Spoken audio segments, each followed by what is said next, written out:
Olá, tudo bem? Seja bem-vindo a mais uma edição do programa Sala Debate. Neste início de 2016, a reforma da Previdência ganhou novamente os holofotes, após a divulgação de algumas propostas do governo para alteração das regras para a concessão de aposentadorias. Uma das medidas prevê a unificação dos critérios para acesso ao benefício, com o fim das diferenças de idade entre homens e mulheres. Se, por um lado, o governo tem urgência nas mudanças para alcançar metas de ajuste fiscal diante de um déficit de aproximadamente 85 bilhões de reais, por outro, centrais sindicais e entidades de classe refutam a proposta por considerarem fortes prejuízos a trabalhadores que ingressaram cedo no mercado de trabalho e também a mulheres. Diferenças de pensamento também sobre como estas contas são feitas e o que, de fato, o Brasil deveria considerar dentro do orçamento de Seguridade Social. Dados da Pesquisa Nacional por Amostra de Domicílios revelam que, em 2012, a Previdência Social beneficiou direta ou indiretamente cerca de 90 milhões de brasileiros. Fique com a gente, porque esse tema é polêmico e eu conto com a sua participação. Aqui no estúdio conosco, Denise Lobato Gentil, ela que é professora e pesquisadora do Instituto de Economia da Universidade Federal do Rio de Janeiro. Conosco também o Rogério Constanzi, ele que é pesquisador do Instituto de Pesquisa Econômica Aplicada, o IPEA, na Diretoria de Políticas Sociais. Rogério, Denise, tudo bem? Obrigado pela participação. Obrigado. Obrigado a você. Tudo bom? Vamos então rodar a primeira reportagem de hoje para você ficar um pouco mais por dentro desse assunto. Equilibrar as contas do sistema previdenciário é um dos desafios do atual governo brasileiro. Em 2016, a previsão é que o rombo do INSS gire em torno de 130 bilhões de reais. Mas por que falta dinheiro? Com a crise atual, o grande número de demissões reduz o número de contribuintes, diminuindo também a receita total. A longo prazo, causa preocupação o envelhecimento da população. Um relatório da Organização Mundial de Saúde estima que o número de idosos no Brasil, que hoje gira em torno de 15 milhões, deverá triplicar até 2050. A nova proposta de reforma, elaborada pela equipe do ministro Nelson Barbosa, pretende unificar as regras para todos os aposentados do país, igualando a idade mínima de aposentadoria para homens e mulheres, e também entre trabalhadores urbanos e rurais. O que pegou de surpresa a maioria dos brasileiros, já que em 2015, novas regras de aposentadoria já haviam entrado em vigor. Rogério, com essa questão, em 2015 a população brasileira já se viu diante de uma mudança ali na conta 85, 95, na consideração direta sobre a aposentadoria. E em 2016, fruto, é claro, de 2 anos de dificuldades econômicas, políticas, surge aí novamente esse assunto. Como é que você interpreta essa proposta de agora? Na verdade, o Brasil tem um problema do ponto de vista previdenciário. Nós temos uma despesa que é elevada em relação ao que seria esperado para a nossa estrutura demográfica. Só para ter uma ideia, se eu considerar a despesa do INSS, que hoje está em torno de 7% do PIB, caminhando para 8%, e também considerar a previdência dos servidores públicos e o que a gente chama de benefício de prestação continuada da Lei Orgânica de Assistência Social, que nada mais é do que, na verdade, uma aposentadoria não contributiva. Em 2014, a despesa com previdência no Brasil foi de 12% do PIB. E países da OCDE têm, em média, uma despesa de 9% do PIB, sendo que, na verdade, eles têm uma proporção de idosos que é o dobro da nossa. Então, essa despesa é alta, tem vários motivos. Um dos motivos, talvez um dos principais, é que, na verdade, a gente tem uma legislação que permite aposentadorias precoces. A chamada aposentadoria por tempo de contribuição, que é uma espécie, que é uma jabuticaba, porque a gente fez um estudo de 177 países no mundo, só 13 têm ou tiveram um benefício similar a esse, que o homem pode se aposentar com 35 anos de contribuição, a mulher com 30 anos de contribuição sem idade mínima, tem gerado aposentadorias extremamente precoces. Em 2014, a idade média de aposentadoria para os homens foi 55 anos, para as mulheres 52, e talvez um dado mais grave, na verdade tem muita gente se aposentando antes dos 50 anos. Antes dos 50 anos? Antes dos 50 anos. Uma em cada 4 mulheres que se aposentaram por tempo de contribuição em 2014, uma em cada 4 se aposentaram com menos de 50 anos. 7 em cada 10 com menos de 55. E se eu pegar homens e mulheres, 5 em cada 10 se aposentaram com menos de 55 anos. Bom, vamos lá, a gente já vai esmiuçar um pouquinho esses dados para trazer também mais participações. Denise, queria o seu ponto de vista a respeito dessa proposta de medida do governo nesse atual momento, só para a gente poder também pegar a sua opinião no início do debate. Tudo bem? Começando que o fato de você falar que a despesa é alta e comparar com os países desenvolvidos não me parece adequado, né? Porque a realidade dos países europeus é absolutamente diferente da nossa. Né? Lá eles têm uma presença muito maior do Estado, o patamar de escolaridade deles é muito maior, portanto, o patamar dos benefícios e de salários é equivalente a isso, quer dizer, equivale a uma escolaridade mais alta, a uma inserção no mercado de trabalho em condições muito melhores. Então, eles têm menos disparidades salariais, né? As assimetrias no mercado de trabalho são muito menores. Então, por consequência, na aposentadoria também tem menores assimetrias entre homens e mulheres. Né? Quando você vai comparar isso com um país como o Brasil, que a presença do Estado é muito menor do que na Europa, né? Nós não temos o patamar educacional, de saúde pública, de transporte, enfim, uma série de infraestrutura social e econômica que tem na Europa. Então, você tem que ter alguns mecanismos que fazem com que a área social seja muito mais cara do que é na Europa, porque você tem que ter mecanismos compensatórios para aquelas áreas onde o Estado não entra, né? Então, o gasto previdenciário é uma dessas histórias. Por exemplo, gastar mais com as mulheres, né? A situação das mulheres no mercado de trabalho é assimétrica em todas as áreas do globo. Mas, assim, no Brasil, nos países da América Latina, né, esse absurdo é muito maior, né? As mulheres aqui, elas trabalham 38 horas por semana, né? Enquanto os homens trabalham 44 horas por semana. Por quê? 28 horas por semana da vida das mulheres é para trabalhos domésticos, principalmente quando elas têm filhos e idosos para tomar conta. Então, isso tudo gera uma assimetria no mercado de trabalho, que é um processo de exclusão das mulheres dos postos de trabalho, né? Particularmente quando elas são casadas e têm filhos. Então, o que se pensou na Constituição Federal de 88 foi dar uma compensação, né, na hora da aposentadoria, para essa grande disparidade entre homens e mulheres no mercado de trabalho, Agora, que é típica de países subdesenvolvidos. Vou fazer uma pergunta para você, Denise, depois vou repetir a pergunta para o Rogério. Nesse momento pelo qual está passando a economia, é justificável de se fazer isso? Porque se a gente teve um ajuste em 2015, né, na conta ali de idade, 85, 95, tempo de contribuição, idade, em 2016, se não tivesse na conjuntura política que nós estamos agora e econômica, seria necessário fazer isso? Isso não é necessário em conjuntura nenhuma, mas é mais grave você fazer uma conjuntura recessiva, certo? Justamente no momento em que o desemprego aumenta, nós perdemos 1.500.000 postos de trabalho com carteira assinada no ano passado. A renda média, a massa salarial dos trabalhadores caiu 5,3% em 2015, certo? São as rendas de aposentadoria que estão sustentando as famílias brasileiras.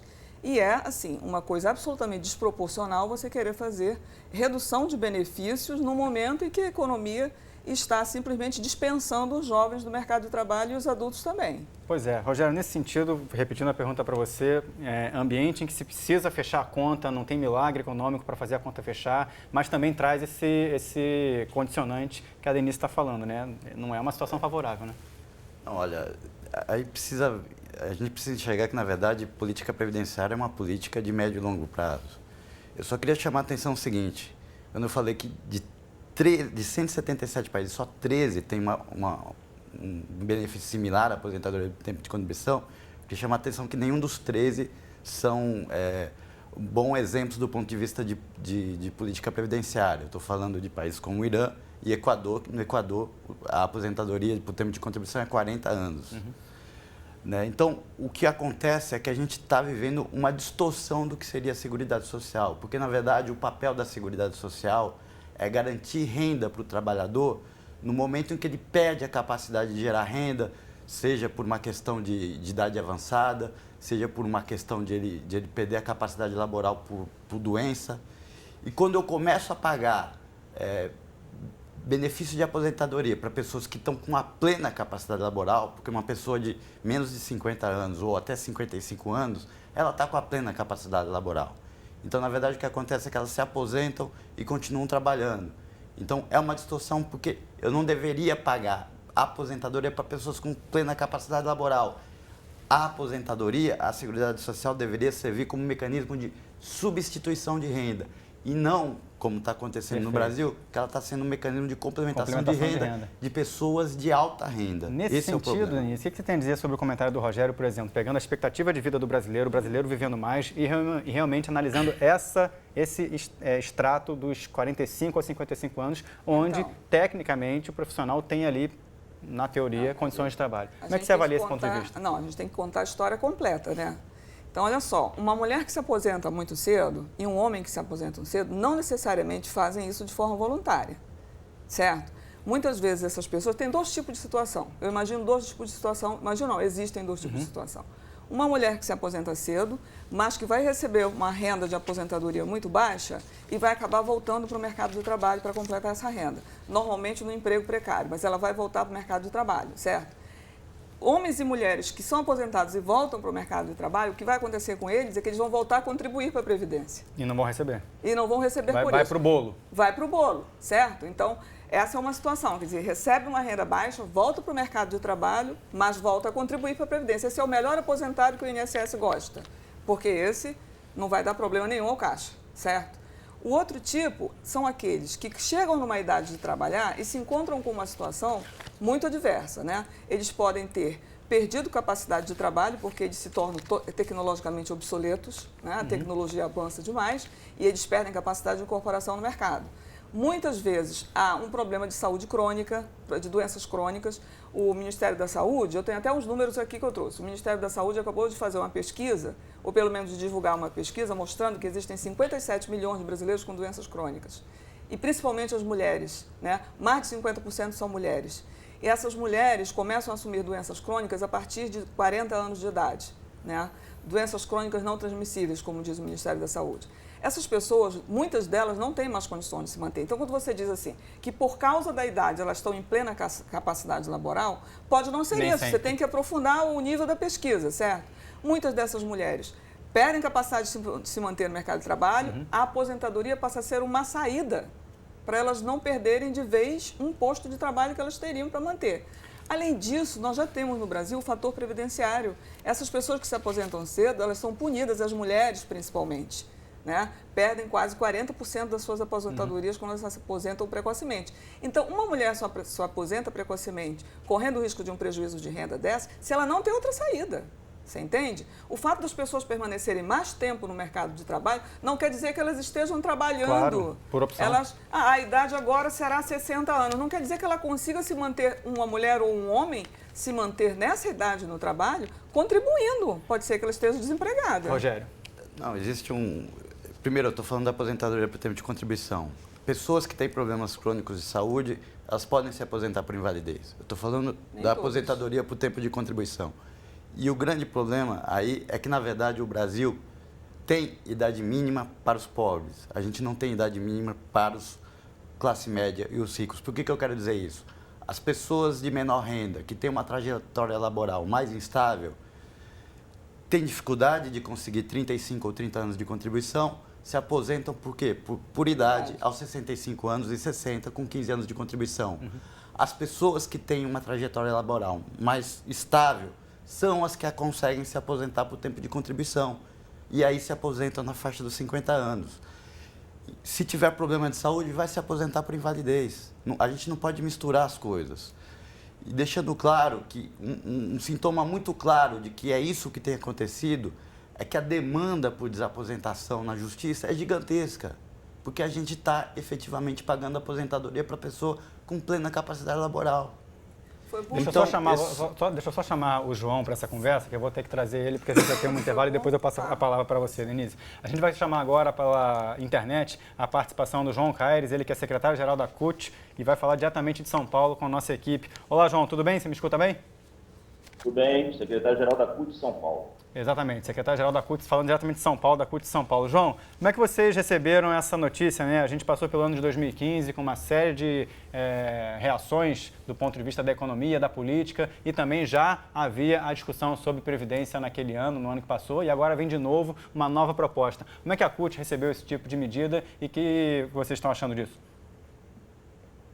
Primeiro que a gente já tinha feito a discussão, e o ano passado, com a história do 85-95, desde que não tivesse a progressividade, já era ponto faculdade para nós que estava tudo certo, né? Agora, o governo voltar a discutir Previdência nesse contexto e ainda com essa história de idade mínima, entre outras coisas, nós somos completamente contrários. Contrários também à questão da unificação de idade homem e mulher. Eu sei que tem um monte de discussão, não é uma discussão simples a questão da Previdência, mas a gente tem que lembrar que Previdência também inclui aí a Seguridade Social. Então, tem todo um debate que a gente tem que ser feito, e comparar com países desenvolvidos é coisa assim bem complicada, né? Ainda mais nós, um país que agora que conseguimos avançar em algumas coisas, quando se fala aí de pessoas se aposentando aos 50 anos, eu vi um estudo aqui que a grande maioria hoje está se aposentando em torno de 60 anos. Então é uma falácia dizer que pessoas estão se aposentando tão cedo. Muitos se aposentam cedo, ou antes, ou tentam se aposentar, porque perdem o emprego, entram nos programas de demissões voluntárias das empresas, e com o famigerado aí que teve o nosso querido presidente que fez o fator previdenciário, muita gente está ganhando uma miséria. E outra coisa, né? Outra falácia é a seguinte, não sei o dado direito, mas me parece que quase 90% recebem salário mínimo, ou seja, é o mínimo na Previdência. Aí vem falar em reforma, que tem aposentadoria precoce, que tem Marajá. Eu acho que a Previdência ela vai além, é uma discussão de sociedade que a gente quer no futuro. Tudo bem que vamos envelhecer, vamos fazer outras coisas, mas temos que discutir o seguinte, não se financia apenas com contribuição, se financia com impostos, entre outras coisas, porque é uma discussão também de distribuição de renda, não pura e simplesmente pagamentos de aposentadoria.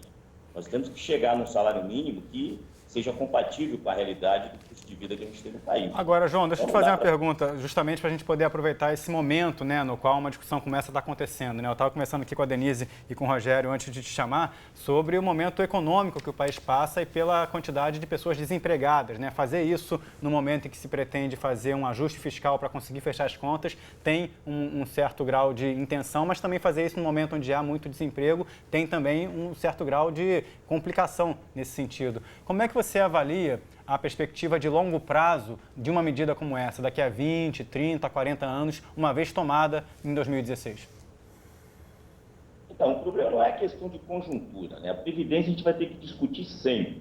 A conjuntura atual, é lógico, do ponto de vista que a gente tem aí, popularidade, entre outras coisas do governo, não é um debate fácil, porque vai ter muita pressão no Congresso, né? Pressão que a gente sabe de pessoas que têm uma visão liberal de transformar a Previdência num grande fundo de pensão, né, que cada um cuida do seu, o que para nós é um absurdo. Né? A gente tem que ter uma noção de previdência de uma questão solidária, independente da conjuntura, se estivesse boa ou ruim, a gente tem que discutir no momento bom e que também as forças políticas progressistas estejam melhor. A gente percebe que esse Congresso é um Congresso extremamente conservador e que a pauta e a agenda do Congresso, que é o Poder Legislativo, está totalmente contra o que pensa a grande maioria dos trabalhadores nesse país. Então, não acho que é o momento adequado e o que a gente vê de proposta não é uma proposta adequada, falando nessa questão de idade mínima, na questão de unificar mulheres, porque a gente sabe a situação da mulher no Brasil, um país extremamente machista. As mulheres só conseguiram licença maternidade de 4 meses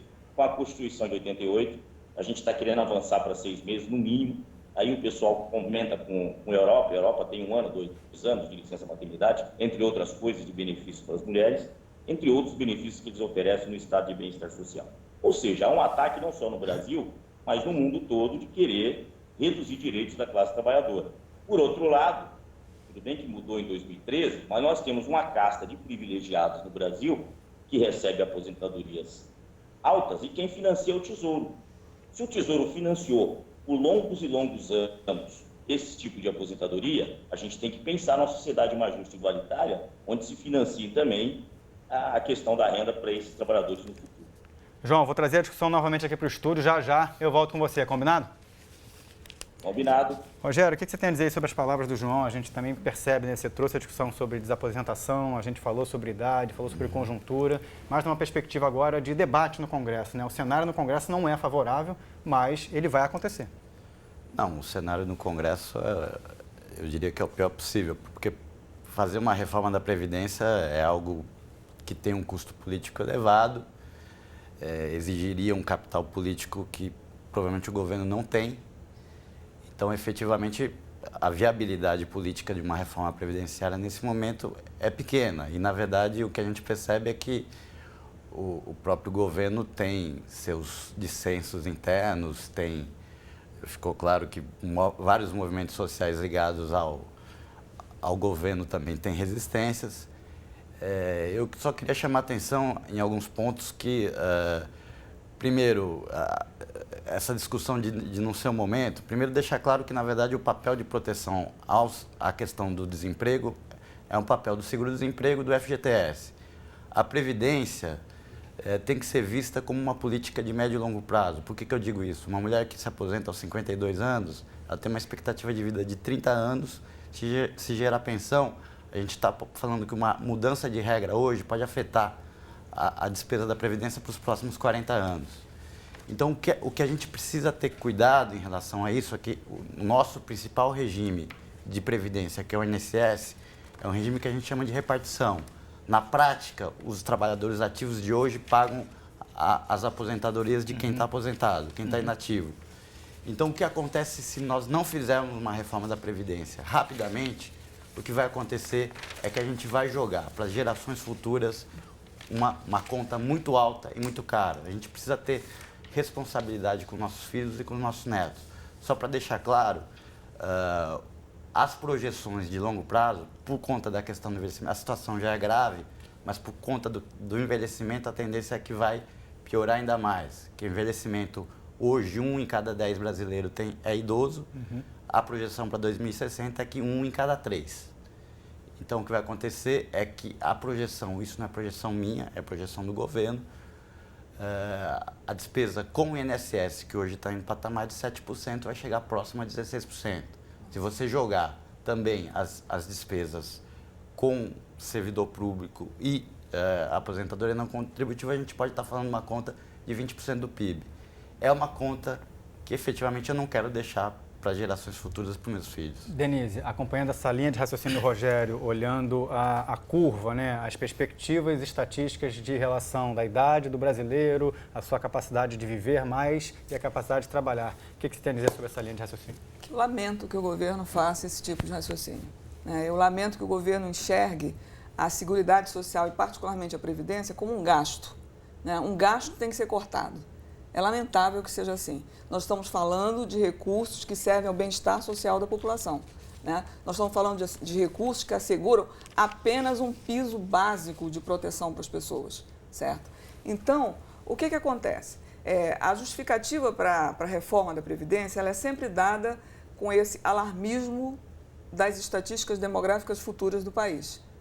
A curva demográfica do Brasil vai ser de um envelhecimento e etc. e tal. Ora, você pode ver isso de uma perspectiva pessimista, alarmista, ou pode ver de outro ponto de vista. Por exemplo, você pode pensar que no futuro, de fato, nós vamos ter mais idosos, mas, por outro lado, tem uma variável que nunca entra no debate, que é a produtividade, certo? Um trabalhador no futuro vai ser muito mais produtivo do que um trabalhador hoje. Então, você vai precisar de menos trabalhadores ativos para produzir uma produção muito maior, uma quantidade e qualidade muito superiores à de hoje. Então, esses trabalhadores ativos e essa produtividade não entram no cálculo, só entram o quê? Um crescimento do PIB, o crescimento vegetativo, a taxa de crescimento dos benefícios previdenciários e dos demais benefícios, a inflação. Então, ganha um grau de subjetivismo gigantesco para fazer projeções alarmistas, que são totalmente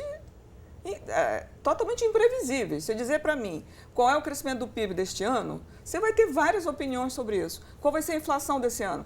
Agora você imagina em 2050, o cara prevê inflação, o cara prevê salário mínimo, valor, que é uma variável completamente política, o salário mínimo é uma variável política. Como é que você pode estimar o crescimento do salário mínimo? A demografia dá para prever? A demografia dá. E aí o que acontece? Vamos para a demografia, tá? Quando você aumenta o número de velhos, você está reduzindo o número de crianças. Então, o governo vai ter menos gastos com educação.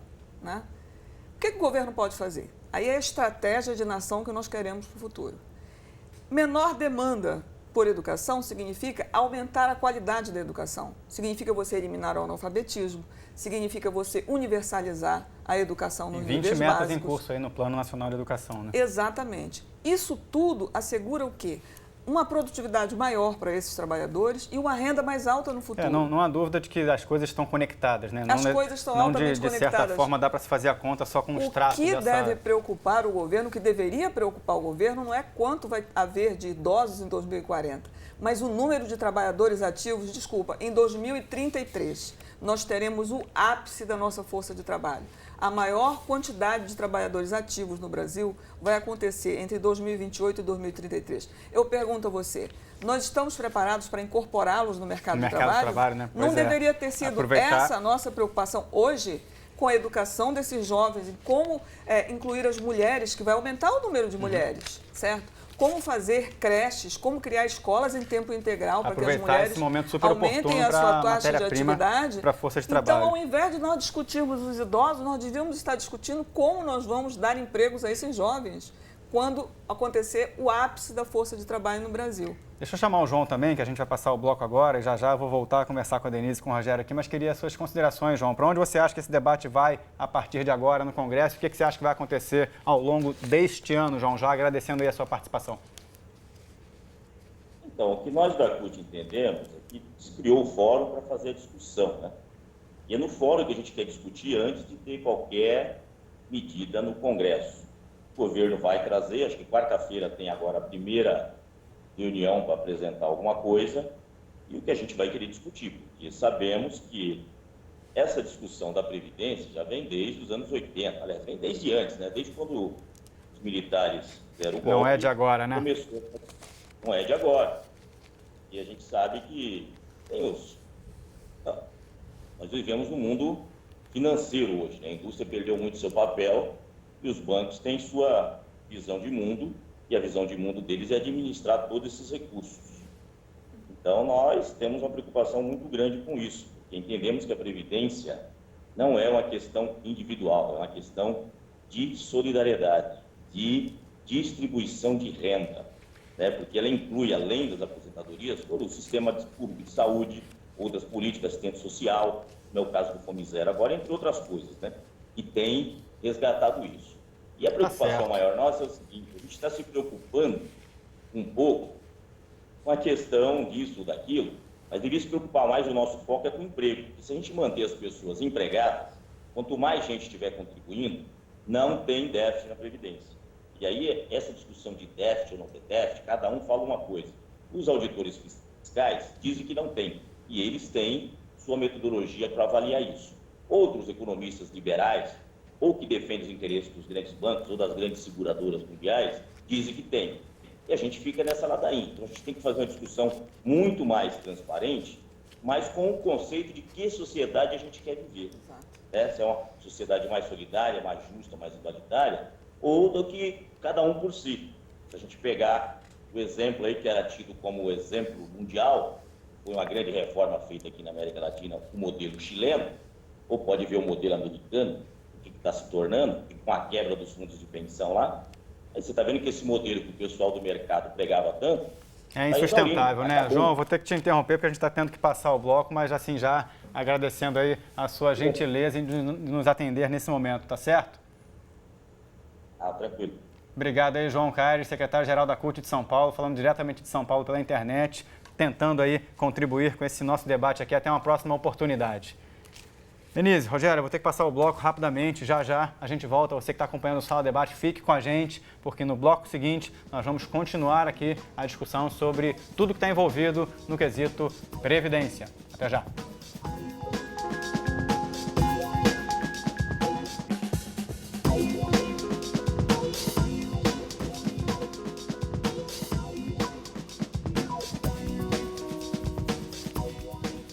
Estamos de volta com o Sala Debate, hoje falando sobre possíveis reformas na Previdência. Aqui conosco no estúdio, a Denise Lobato Gentil, ela que é professora e pesquisadora do Instituto de Economia da Universidade Federal do Rio de Janeiro.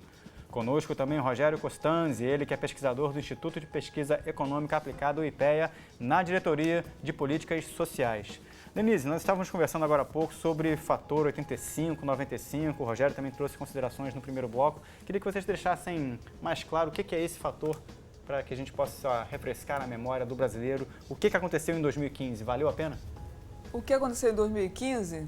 Bom, muita coisa, lá no apagar das luzes, né? o governo propôs o 85-95. 85 significa o seguinte, você vai somar para as mulheres o tempo de contribuição mais a idade. Se bater 85, elas podem se aposentar sem a incidência do fator, certo? Então, sem prejuízo nenhum, aposentadoria integral. Para o caso dos homens, eles somam tempo de contribuição com idade, se bater 95, eles não têm nenhuma perda, vão se aposentar de forma integral. Um exemplo aí para quem está ali na faixa dos 45, 55 anos, quer saber se vai ter alguma perspectiva. Um exemplo aí de um homem com 55 anos de idade, o que você pode tentar ver aí para a gente se ele alcança o fator? Depende do tempo de contribuição dele. Ele tem 55, 95 menos 55, ele precisa ter aí 40, né? 40 anos de trabalho. Isso. Rogério, 40 anos de contribuição. De contribuição, perdão. Fazer uma conta aqui para as mulheres. Mulher que está ali naquela faixa que você falou, 52, 55 anos. Hoje, com o fator 85, como é que fica uma simulação para uma mulher nessa faixa de idade? Olha, a regra 85-95 ela é extremamente vantajosa, ela vai aumentar o valor do benefício, exatamente porque ela tira a incidência do fator previdenciário. Mas ela para de reduzir, né? Mas, por exemplo, uma mulher, usando a idade média de 2014, que foi 52 anos e 30 anos de contribuição... somaria 82. Essa teria um desconto de quase 40% com fator. Se ela postergar... Mais 3 anos. 1 ano e meio, na verdade, porque você conta 1 ano e meio de idade, mais 1 ano e meio de contribuição. Se ela postergar 1 ano e meio, ou seja, ela ainda vai se aposentar com 53, 54 anos, ela tem um aumento no valor de benefício de 60%. Então, é por isso que, na verdade, essa mudança vai aumentar a despesa e, na verdade, a nossa estimativa é que talvez 63% dos beneficiados estão entre os 40% mais ricos. Então, na verdade, eu vou até piorar a distribuição de renda. Então, na verdade, a mudança que aconteceu em 2015 não foi uma reforma, foi uma contrarreforma. E aí, querendo chamar a atenção, é claro que a Previdência Social tem uma importância extremamente fundamental para o país, do ponto de vista social. O que a gente, às vezes, tenta discutir é só garantir que ela seja sustentável a médio e longo prazo. Porque do ponto de vista de curto prazo, uma reforma da Previdência tende a ter um impacto pequeno, porque você vai incidir só sobre as novas concessões. Ela tem um impacto maior a médio e longo prazo, né? Então, a preocupação é garantir a sustentabilidade a médio e longo prazo. Mas é exatamente o fato de que ela também tem um custo político imediato e benefícios só a médio e longo prazo é que explica porque é tão difícil de fazer uma reforma. 2, 3, 4 décadas para poder saber se pelo menos algo teve o impacto realmente desejável. Denise, você concorda que em 2015 foi uma contra-reforma, como o Rogério trouxe aí? O que você tem a dizer sobre o que foi feito com relação à conta 85-95 no ano de 2015? Eu acho que foi uma vitória dos trabalhadores. Há muito tempo que eles reivindicaram o fim do fator previdenciário e quase conseguiram, né? Isso foi vetado e o governo, para não... já tinha passado em todas as câmaras lá, as câmaras no Congresso, e a presidente Dilma vetou, e aí o fator 85-95 veio como uma atenuação, certo? Mas assim, é uma justiça que você receba pelo aquilo que você contribuiu. O fator é uma quebra de contrato, certo? O fator, você não contribuiu, então você tem direito à sua aposentadoria dentro da lei. O fator, ele vinha limando as aposentadorias. Ninguém gostava disso, óbvio, né? Você dizer assim, não, mas aí a previdência por tempo de contribuição significa uma concentração de renda. Olha só, em primeiro lugar, a concentração de renda nesse país, quem faz é juros, que representaram em 2015 8,5% do PIB. Se gastou nesse país 501 bilhões de reais com juros e com a previdência. Com aposentadorias, se gastou 280 bilhões de reais. De quem são esses certo. Números? São da Previdência Social. Certo. Tá? Então, quer dizer, se nós formos comparar um gasto com o outro, repare bem, o gasto com a Previdência, tá? Se você for somar, claro, todos os benefícios, não só as aposentadorias, mas se você for somar todos os outros benefícios, eles se distribuem para quase 90 milhões de pessoas. Foi assim que você abriu o programa, certo? Porque são 28 milhões de benefícios, né? Então, desculpa, eu vou corrigir um número, né? O RGPS gasta 380 bilhões de reais com aposentadorias. E os demais benefícios, né? Os auxílios doença, o auxílio acidente, salário maternidade, essas coisas todas. São 380 bilhões. O governo gastou 501 bilhões com juros. Então, escuta, 380 bilhões para atender 28 milhões de benefícios. 501 milhões para atender quantas pessoas? 501 bilhões para atender 100 mil pessoas? Isso é que é concentração de renda, certo? Então, se nós vamos discutir distribuição de renda no orçamento, vamos começar discutindo os gastos financeiros contra os gastos sociais. É possível fazer isso, Rogério? Uma simetria. Eu só queria completar, se você me permite? Diga, permito. A segunda questão é a seguinte: o maior crescimento que esse país teve, as maiores taxas de crescimento que nós tivemos nos anos 2000, que foi entre 2004 e 2010, se deram com gasto da Previdência da ordem de 7% a 8% do PIB.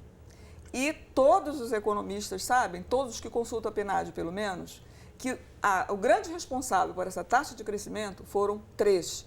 Previdência, certo? Porque era essa massa de gastos com benefícios que vão diretamente ativar o mercado, porque gasto com seguridade social, seja previdência, seja aposentadorias, pensões, auxílio-doença, se transformam imediatamente em consumo de remédios, de medicamentos, consumo de alimentos, de vestuário, de habitação, de transporte, energia elétrica, entendeu? Padaria, farmácia, supermercado. Tudo isso entra na mão do trabalhador, ele não vai para o colchão do trabalhador. Me desculpe, as pessoas discutem o gasto da Previdência como se ele entrasse no bolso dos trabalhadores e ficasse guardado na casa deles. Não, volta para a economia na forma de consumo. Nem para na mão das pessoas, vai direto para a mão dos empresários de volta. Então, nós estamos discutindo o quê? O dinamismo provocado pela Previdência é muito alto e foi isso que aconteceu nos anos 2000, durante o primeiro e segundo governo Lula. Foi um ano de muito gasto com consumo e grande ativação da economia, e isso não impediu de ser o período em que houve a mais alta taxa de investimento público e privado na economia brasileira. Mas agora a gente prevê um período de recessão desses investimentos. Mas se você parar de gastar com Previdência numa hora de recessão, você vai piorar. Olha só, o ajuste fiscal piora a situação fiscal. Sim, mas não tem milagre, né? Quando você faz ajuste... Não, tem saída. Os economistas têm que dizer que tem saída para isso. O ajuste fiscal agrava porque caem as receitas. Nós perdemos 5% de receita no ano passado. Então, não adianta você cortar gasto, porque a receita vai cair, né? Os economistas sabem desde os anos 30 que é gastando que o governo dinamiza a economia, porque os empresários, eles adotam um comportamento preventivo de proteção. Eles não vão gastar. Quem tem que gastar é o governo. Deixa eu pegar a opinião do Rogério sobre esse assunto, para ele pegar o seu ponto de vista e dar um contraponto. Não, é claro que a nossa despesa com juros é elevada. Eu acho que a médio e longo prazo é fundamental tentar reduzir. Agora, não adianta usar esse argumento para dizer que a gente não tem um problema de previdência, porque a gente tem. Aí é um erro, querer dizer, olha, o problema é juros e a gente não tem problema de previdência, quando realmente a gente tem. E só deixar claro, assim, essa história, a gente sempre tem que lembrar que não é tão simples assim, olha, eu gastei com previdência, estou dinamizando a economia, porque alguém pagou essa conta. Gasta com juros e não dinamiza a economia. Alguém está pagando imposto para poder financiar os pagamentos da Previdência. A gente tem que ter uma visão geral. Não adianta só achar que, porque eu estou gastando com Previdência, eu vou dinamizar a economia. Eu estou cobrando imposto para poder, contribuições e impostos para poder pagar esses benefícios. Quem paga eu vou te passar a palavra. Eu repito, eu acho que, claro, que é fundamental que a médio e longo prazo a gente consiga reduzir as despesas com juros, mas a Previdência sim é um problema e, mais do que isso, um dos problemas é que a Previdência acaba diminuindo o dinheiro que você tem disponível, por exemplo, para fazer investimento público, que é fundamental para o crescimento econômico. Então, a gente tem que olhar também essa questão do deslocamento que a Previdência provoca em outras despesas que são fundamentais. Denise. Em primeiro lugar, todo mundo sabe, até os economistas mais conservadores, que a carga tributária nesse país é paga por trabalhadores assalariados. Que a maior carga tributária desse país recai entre as pessoas que ganham entre 1 e 3 salários mínimos. Portanto, os trabalhadores recebem um benefício e os tributos são cobrados da própria classe trabalhadora. Não tem redistribuição no sistema tributário brasileiro. Não é a elite que está pagando imposto para que os trabalhadores tenham seguridade social. Pelo amor de Deus, não é isso que acontece no Brasil. Nós temos uma carga tributária super concentrada, então o que acontece é uma distribuição de assalariados para inativos, de trabalhadores que estão ativos e saudáveis para trabalhadores que estão inativos ou doentes. É uma redistribuição entre a classe trabalhadora, certo? Porque bancos e grandes empresas não pagam tributo nesse país. Então, essa é a primeira correção que tem que ser feita. Tá? Se nós tivermos que fazer um sistema tributário realmente redistributivo, nós teríamos que começar com a carga tributária, inclusive com a carga tributária que financia o sistema de proteção social no Brasil, que acaba anulando grande parte dos efeitos redistributivos do gasto. Essa é a primeira questão. Né? A segunda coisa que tem que se ver aí na Previdência é que quando você fala que existe gastos elevados com juros, mas também existe um problema previdenciário, olha só, o maior problema desse país é o gasto com juros. Não é possível uma nação subdesenvolvida deslocar 501 bilhões do seu orçamento para pagar juros. Isso é inaceitável. Isso é inaceitável. Isso só acontece aqui nesse país. Nós temos a mais elevada taxa de juros reais do mundo. Então, quer dizer, você colocar a conta nas costas da classe trabalhadora, tentando reduzir benefícios para precarizar a renda dessa classe, achando que eles estão ganhando, olha só, 65% dos benefícios é até 2 salários mínimos. O que é isso? É uma gastança isso? Outra coisa que eu quero falar, a quem serve essa reforma? Né? Quem está pressionando essa reforma? Será que essa reforma, se não é para um ajuste fiscal, como o Rogério acabou de dizer, né? Então o governo foi acometido de uma súbita preocupação com o futuro. Né? Uma preocupação com o futuro que ele não dedica à educação, que ele não dedica à saúde, mas ele foi acometido subitamente de um senso de responsabilidade com relação ao futuro. São discussões que já estão acontecendo desde a saúde, a educação, da Previdência, que não surgiram agora. E que são agora, problema né? hoje, são tá? Saúde e educação é problema hoje. Há muito tempo, então né? eu te pergunto, José, a quem serve essa reforma se não vai servir ao ajuste fiscal hoje? Quem que você tem como resposta? Que serve aos bancos. Rogério. Não, isso... Primeiro, na verdade, acho que, deixando claro, acho que o Brasil tem um problema, sim, que, na verdade, a gente tem uma combinação muito grave de carga tributária elevada, que é financiada de forma regressiva e com uma má qualidade de gasto público. Essa é a pior combinação possível. Eu acho que você até poderia ter uma carga tributária elevada, desde que você financiasse de uma forma progressiva e tivesse uma boa qualidade de gasto público. Essa combinação, alta carga tributária, financiada de forma regressiva e má qualidade de gasto público, isso é fatal para o país. Agora, o que interessa a reforma previdenciária? Para mim, interessa a reforma previdenciária porque eu não quero deixar uma conta extremamente elevada para os meus filhos e para os meus netos. Se a gente não fizer a reforma previdenciária, o que vai acontecer é que a gente vai deixar uma conta muito cara e pesada para os nossos filhos e para os nossos netos. Só para ter uma ideia, dos 34 países da OCDE, da Organização para a Cooperação e Desenvolvimento Econômico, os 34 países fizeram reforma da Previdência entre 2009 e 2015. Os 34, principalmente motivada pela questão do envelhecimento. Eles estão planejando o envelhecimento. Na OCDE tem indicadores com 65 países, como, por exemplo, a educação. Não, o 34 dentro desses. A principal motivação deles é garantir a sustentabilidade do sistema de proteção social deles frente ao envelhecimento. A gente pode ficar adiando essa reforma da Previdência, mas o que a gente vai estar fazendo é, primeiro, colocando em risco a sustentabilidade do regime previdenciário a médio e longo prazo, e segundo, colocando nas costas dos nossos filhos e nossos netos uma conta cara e pesada. Vamos lá, vamos chamar agora mais um participante para o debate de hoje, o Sérgio Henrique Salvador, ele que é professor universitário, especialista em Direito Previdenciário e também professor e pesquisador do IBEP. Sérgio, tudo bem com você? Nos escuta bem? Olá, tudo bem? Ouvindo. Obrigado aí pela participação no programa de hoje. Estamos aqui com a Denise e com o Rogério, obviamente tendo aqui um embate filosófico, né, sobre umas questões importantes do país. Denise trazendo o ponto de vista dos trabalhadores, mostrando aí que também não existem tantas conquistas nesse momento, né? Existem mais ajustes que trazem prejuízo para a classe trabalhadora. O Rogério trazendo um ponto de vista mais também preocupado com o futuro de filhos e netos das próximas gerações que, segundo o ponto de vista dele, ficarão para pagar esta conta. O que você tem a dizer, Sérgio, nesse momento em que se discute previdência social no Brasil? Pois é, mais uma vez a reforma da Previdência ela é a bola da vez. Como ocorreu o ano passado, que no apagar das luzes tivemos aí medidas provisórias restringindo o direito dos trabalhadores.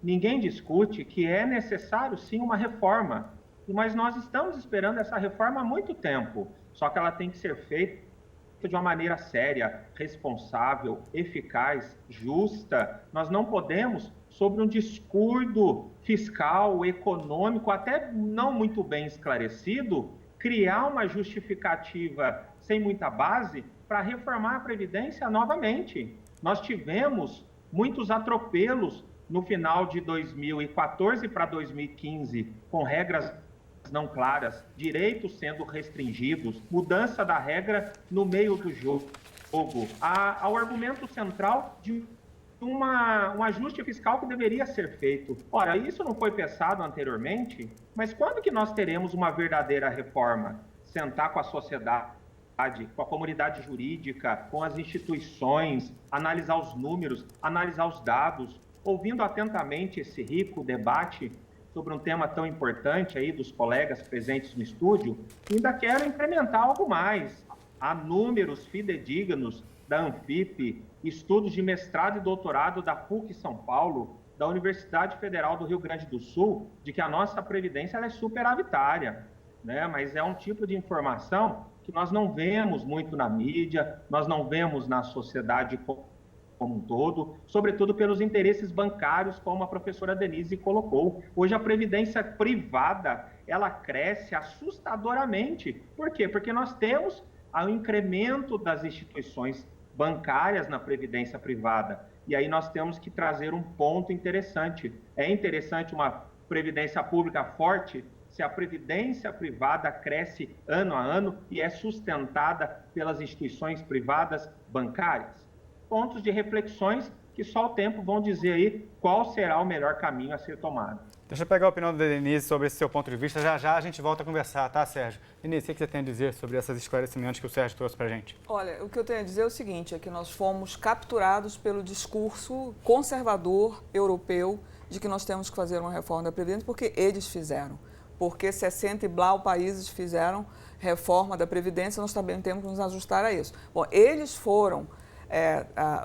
as esferas de poder na Europa foram tomadas por governos hiperconservadores, que são governos totalmente a serviço do sistema financeiro mundial, né, e que implementaram a derrocada do sistema de seguridade social europeu. Eles estão tentando fazer isso. Claro que os europeus resistem, os trabalhadores resistem muito.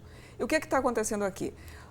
José, se você não acredita no SUS, o que você vai fazer?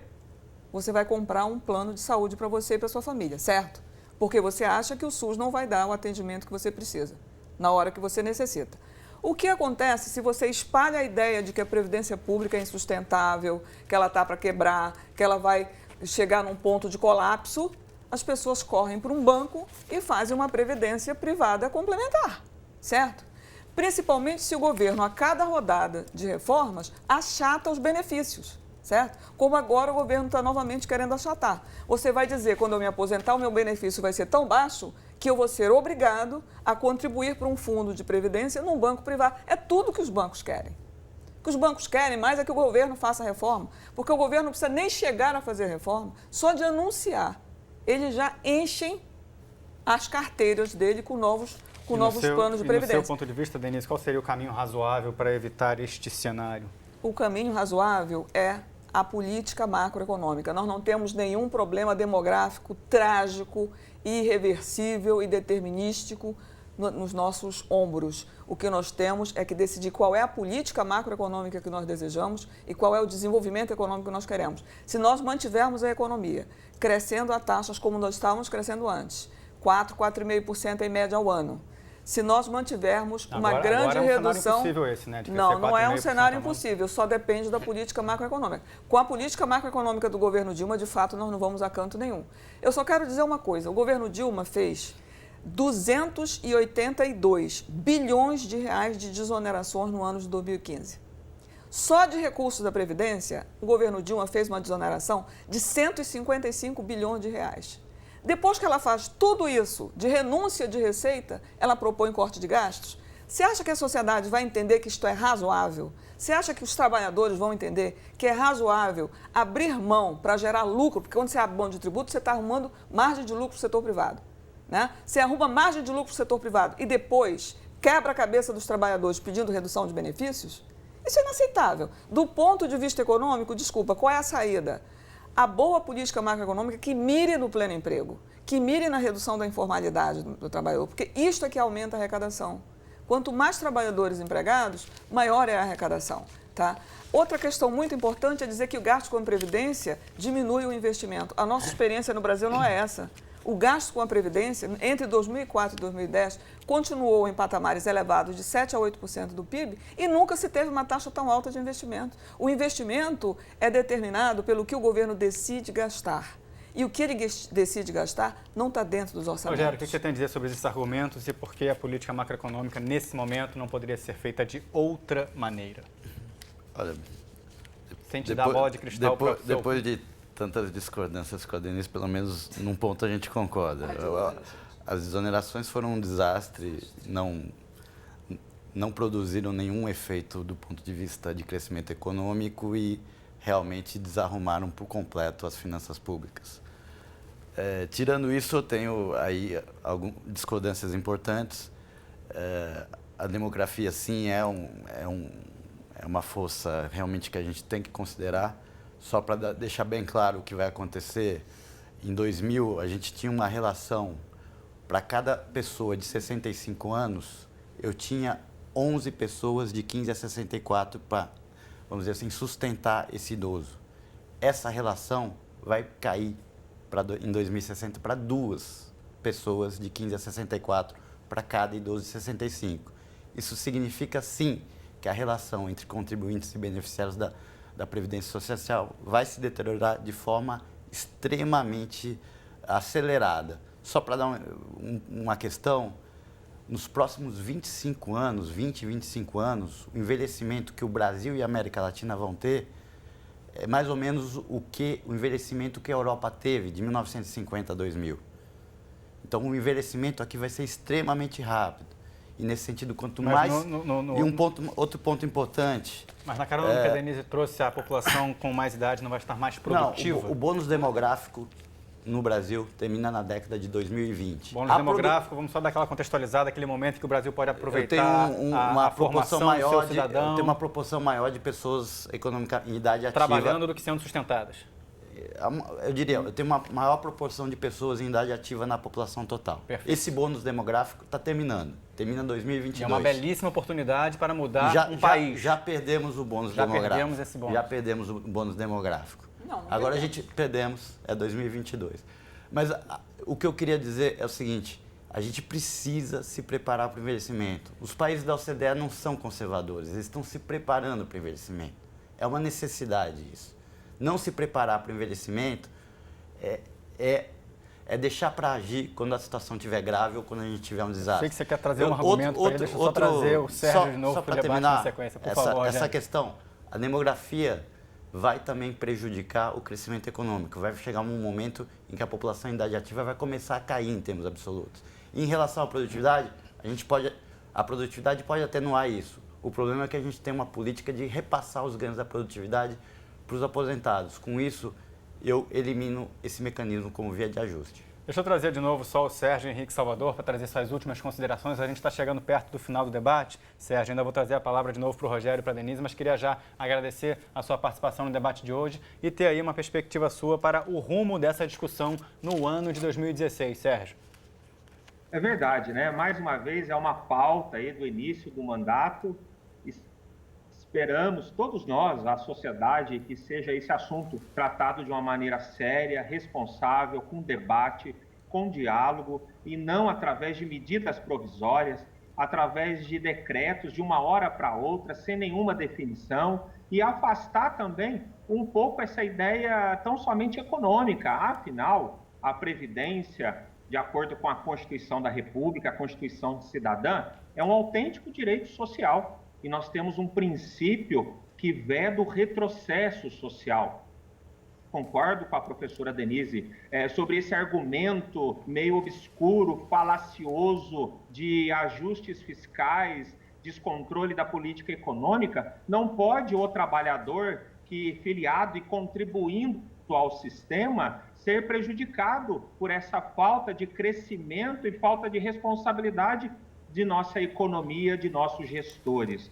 Eu queria também só dar aqui um adendo, e aqueles aposentados que continuam no mercado de trabalho, que continuam contribuindo. A legislação diz que eles têm direito somente a salário família e a reabilitação profissional, ou seja, contribuem no sistema e sem ter um direito a nada, né? Então é meio relativizado essa ideia de que há um déficit, de que há uma quebradeira da Previdência. São números que não são números muito claros. Nós temos ainda a DRU, a famosa DRU, em que o governo ele mexe no caixa previdenciário como bem entende, né? Em síntese, agradeço a participação, parabenizo a todos vocês por enfrentar esse assunto e podemos ter aí uma certa esperança, um otimismo para os novos rumos da Previdência, quem sabe? Tá certo. Sérgio Henrique Salvador, professor e pesquisador do IBEP, falando diretamente de Minas Gerais. Obrigado aí pela sua participação no programa de hoje. A gente está chegando ao final do debate. Até uma próxima oportunidade, Sérgio. Grande abraço. Denise, Rogério, eu estou sem tempo para muitas considerações, mas gostaria demais de agradecer a participação de vocês. Denise, rápidas palavras, muito obrigado pela presença. Rogério também. Eu quero dizer que eu também tenho um estudo que prova que a Previdência, mesmo no ano de 2015, que foi um ano de recessão brutal no país, de queda de PIB de quase 4%, nós tivemos um superávit na Seguridade Social de 16 bilhões de reais. E no ano de 2014, nós tivemos um superávit na Seguridade Social de 38 bilhões de reais. E que o futuro não é nós mirarmos no número de idosos. O futuro é nós mirarmos no número de pessoas que podem ser empregadas e no grau de produtividade de cada trabalhador. Isso soluciona tudo. Obrigado, Denise Gentil. Rogério, obrigado pela participação. Bom, só sem querer entrar nessa disputa de superávit da Seguridade Social e déficit da Previdência, até porque eu acho que esse debate não é um produtivo, mas o fundamental é o seguinte: efetivamente hoje a gente tem uma conta de Previdência que é 12% do PIB, é uma conta alta que tem a ver com vários problemas de aposentadorias precoces, e eu acho que é fundamental uma reforma de Previdência, sim, claro, negociada, com diálogo, mas tem que ter vontade de fazer, exatamente para garantir a sustentabilidade a médio e longo prazo da Previdência Social e garantir que a gente não coloque uma conta muito cara e pesada sobre as gerações futuras. Tá certo. A você de casa, meu muito obrigado pela participação, pela audiência. O Sala Debate de hoje fica por aqui. Ele reprisa aos domingos, às 9 horas da noite e fica disponível aí também na internet, no site do Futura. Até a próxima.